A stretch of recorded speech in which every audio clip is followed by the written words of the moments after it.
Boa tarde, família!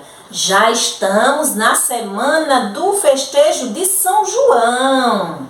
Hoje a proposta que eu vou fazer para seu filho brincar, é de pular a fogueira. Espero que vocês todos estejam com muita saúde, porque hoje seu filho vai se divertir bastante. Não quer dizer que ele vai pular realmente uma fogueira, não. Você vai colocar um brinquedo, um objeto, qualquer objeto que você tenha na sua casa, para fazer de conta que ele vai pular uma fogueira. E depois você vai assistir o vídeo da música Pula Fogueira.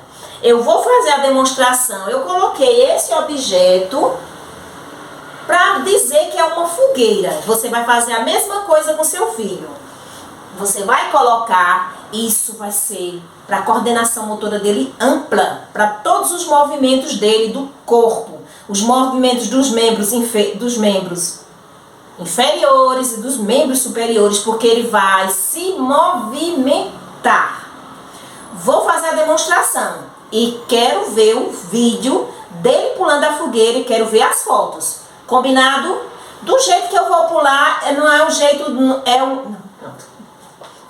Vamos ver se eu consigo pular a fogueira. Pulei! Agora vou fazer... Eita! Consegui pular a fogueira! Quero ver seu vídeo, quero ver sua foto, mandando para a tia Noelma, você pulando a fogueira de São João. Uma boa tarde para você, um abraço bem apertado, um feliz São João e muitos beijos para toda a família.